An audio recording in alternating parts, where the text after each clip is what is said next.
Olá pessoal, nós vamos falar agora um pouco sobre as coberturas, né?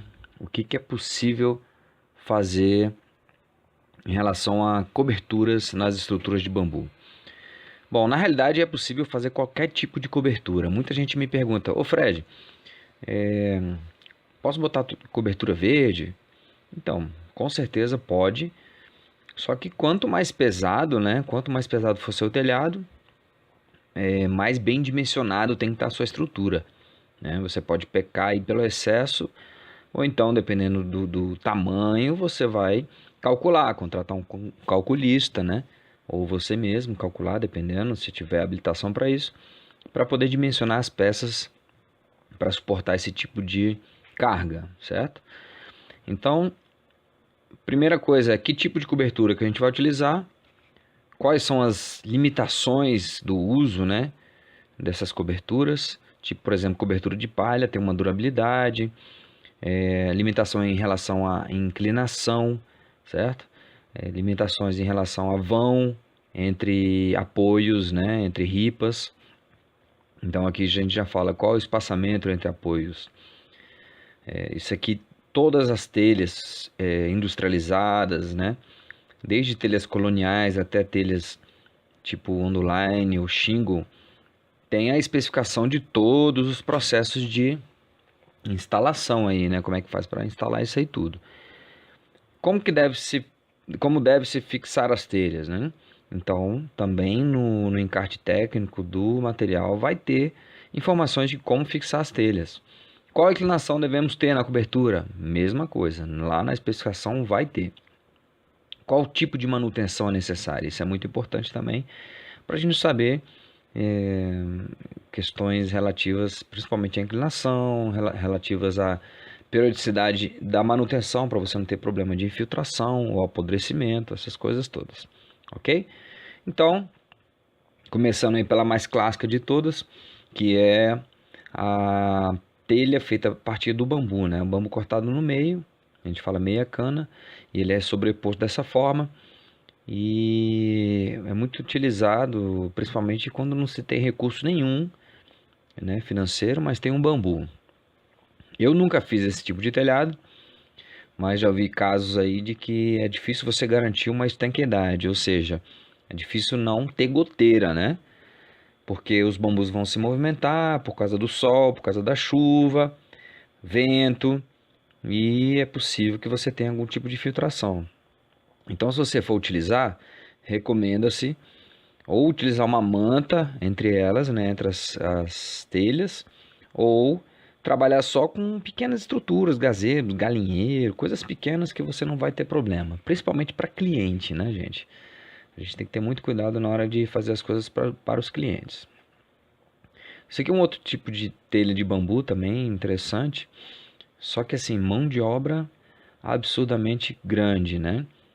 É importante que saber que isso aqui tem que ter uma manta entre as fiadas da telha, tá? Porque a telha desse jeito aqui ela não garante impermeabilidade. Então essa telha aqui é mais uma proteção da manta, mais para frente a gente vai ver isso, do que a telha mesmo de bambu, tá certo?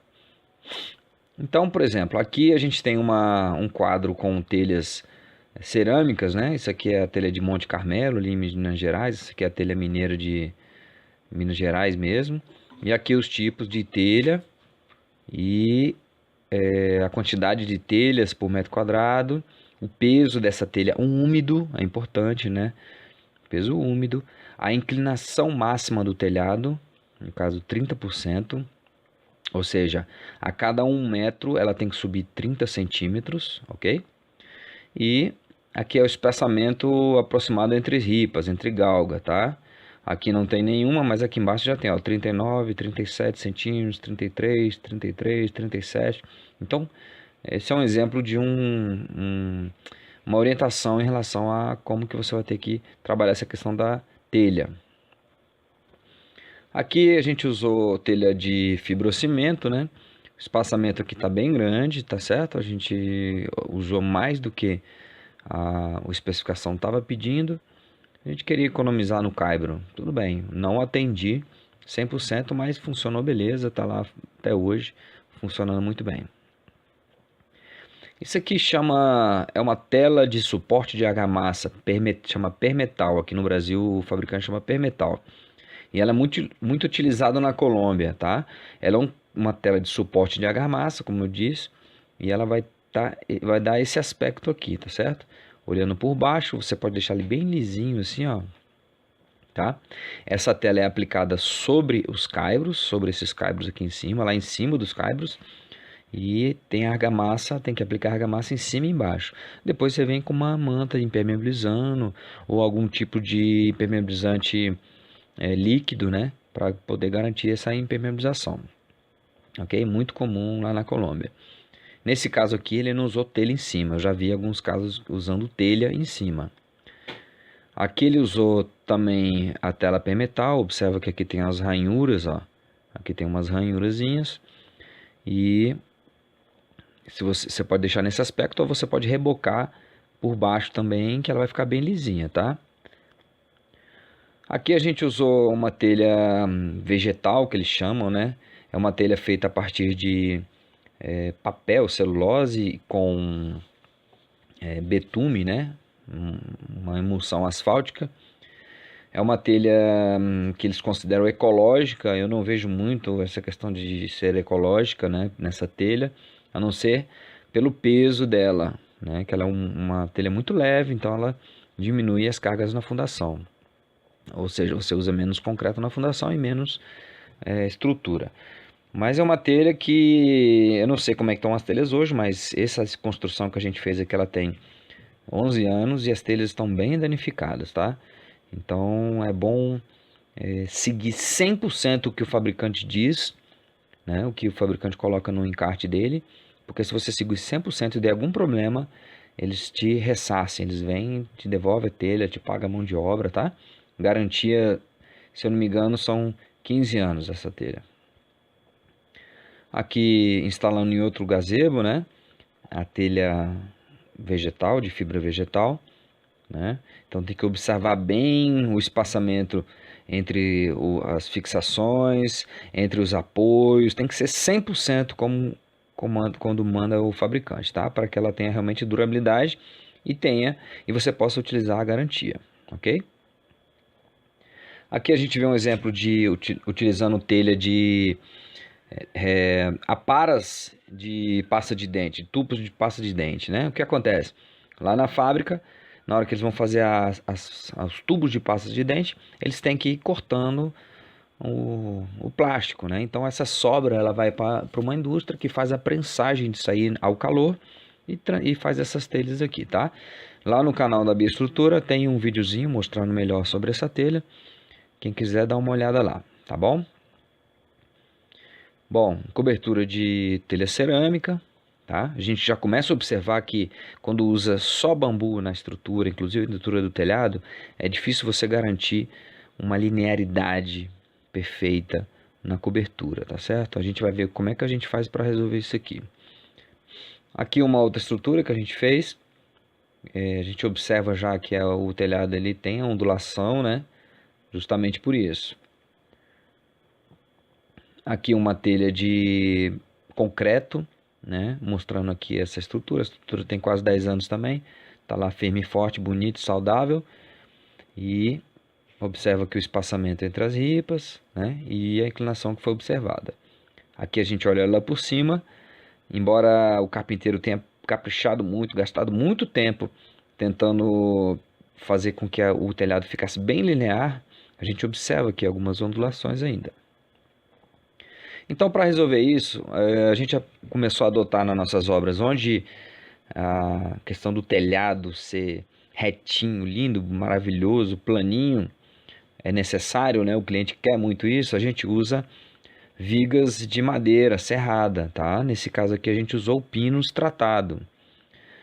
Por quê? Porque aí você consegue dar um desconto aqui, ó. Você consegue cavar um pouco na madeira e garantindo, né? Porque o bambu é bem torto, o bambu tem conicidade, é cônico, né? Ele tem um pouco de tortuosidade também. Então, usando a madeira, você consegue compensar isso tirando na própria madeira, tá? Então muito bom utilizar, principalmente quando vai usar as telhas tipo shingle. Essas aqui são as telhas tipo shingle, gosto muito de usar, muito boa, garantia de 20 anos do fabricante, maravilhosa, não tem manutenção, mas é aconselhável utilizar as vigotas de madeira serrada, tá? Como caibro, para poder ficar retinho, lindo e bem lisinho. Aqui a gente vê uma mistura de telha colonial com a tela permetal por baixo, ó, tá certo? Aqui a gente vê um uso aqui de policarbonato, tá? É uma estrutura bem interessante, né? Bem bonita, que foi utilizado aqui o policarbonato na cobertura. Importante observar a questão de inclinação do policarbonato, né? Basicamente isso. Aqui cobertura de palha, tá? Isso aqui é lá na Colômbia, no local onde eu visitei. As coberturas de palha têm uma vantagem que elas conseguem se adaptar a qualquer curvatura, né? Qualquer geometria de cobertura, e também tem um conforto térmico e acústico muito interessante. Mas ela tem duas grandes desvantagens, né? Ela é bastante suscetível ao fogo, mesmo que você aplique.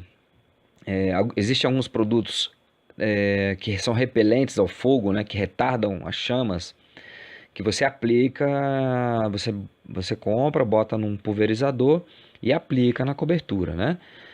E isso ajuda, mas um grande outro problema é a durabilidade, tá? Uma cobertura dessa aqui vai durar de 7 a 10 anos, isso com uma manutenção, trocando, recuperando, onde infiltrar, então é bem complicado usar palha, mas é uma beleza, né? Coisa linda demais. Essa palha aqui ela é na Colômbia, mas ela se assemelha muito à nossa palha chamada de palha de Indaiá, ok? Outra vantagem da cobertura, quer dizer, vantagem não, desvantagem na verdade, é a necessidade de grande inclinação. Para quê? Para a água não acumular, né? A água bate, se ela tiver inclinação baixa, ela vai ter tempo para infiltrar. Nesse caso, ela bate e corre, né? Importante na hora de calcular é saber o peso da telha, da palha, né? Saber o peso da palha úmida, né? Encharcada. Aqui por dentro, observa aí o procedimento de amarração aqui dela, né? Cada palha tem um jeito diferente. Essa palha aqui é uma palha de piaçava, né? Muito comum na Bahia. Essa é uma estrutura do mestre Lúcio Ventania, um domo geodésico, onde utilizou a palha de piaçava. Nota que aqui, nessa parte, a gente tem uma inclinação bem interessante, mas lá no fim, ó, já nessa parte aqui, a inclinação não é a desejada, né? E aí o que vai acontecer? Essa parte aqui com certeza vai ser a primeira a apresentar problemas e apresentar necessidade de substituição, né? Porque aqui a água cai e acumula direto, tá? Bom, mas espetacular, né? Muito bonito. Aqui por dentro. Esse aqui é, se eu não me engano, na Tailândia, mas eu não consegui identificar que tipo de palha é essa. É uma palha bem interessante, ela parece ser bem, sei lá, lisinha. Não consegui identificar. Botei aqui mais para a gente ver uma outra possibilidade. Aqui é na Indonésia, na Green School, né? Tive a oportunidade de ir lá e pude observar o tanto que é bonita, né? E bem feita essa palha aqui. Mas quando eu fui lá, o Green School já tinha mais ou menos uns 6 ou 7 anos e já estavam vários pontos já com infiltração, já precisando ser trocado. Então, mais uma vez falando, a palha ela tem essa limitação. Aqui a gente tem um telhado de grama, né? Normal, um telhado de grama ele pode pesar em torno de 60 kg por metro quadrado até 150 kg por metro quadrado. Então tem que observar qual sistema de cobertura verde que você está utilizando e para poder dimensionar bem as peças, tá? Outra cobertura verde. Cobertura com lona, né?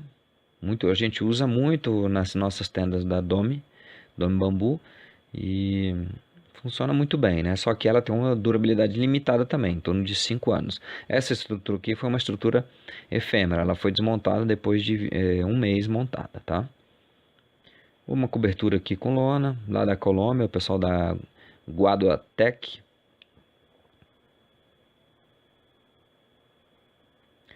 Telha metálica, né? Eu tenho batido muito nessa tecla da utilização da telha metálica, porque é uma telha muito boa, principalmente a telha que tem a telha conhecida como telha sanduíche, né? Que ela tem um isolamento térmico acústico e funciona muito bem nas estruturas de bambu, né? Dá um ar de estrutura mais contemporânea, né? Mais moderna, contemporânea, tá? Então pode usar, maravilhoso, acho bastante interessante.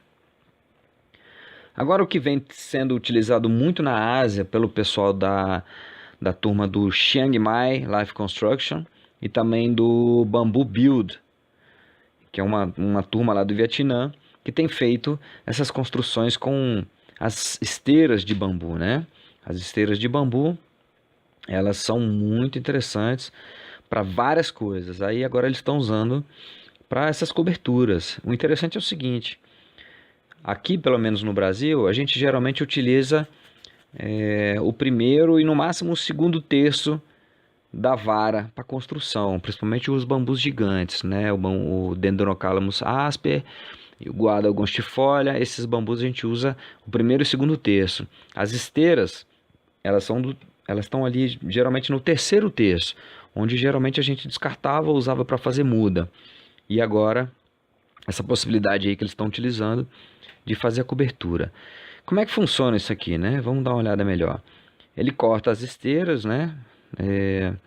E depois vai botando uma manta de, eu acredito que seja uma manta, tipo manta asfáltica, entre as fiadas. Então quem faz a impermeabilização do telhado não é o bambu, é a manta, tá? Só que a manta vai em cima e vai embaixo, né? Então a gente consegue realmente, parece que a telha, a cobertura de bambu é só da esteira de bambu, mas quem faz a função é a manta. Então a gente observa aqui nessa foto, né, o tanto que ela fica maravilhosa, bem, se adapta a qualquer superfície, baixo custo, né?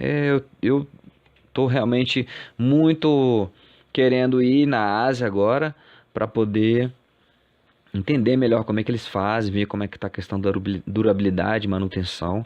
Mas percebe aqui, né? São tiras de manta que vão por baixo das telhas, né? Elas são transpassadas de modo que não infiltra nada para o chão. E aí a gente tem um aspecto aí, ó, fazendo coberturas bem curvas, de qualquer forma, né? Você pode trabalhar qualquer tipo de curvatura, de forma, com esse tipo de cobertura, tá? O limite realmente é a criatividade.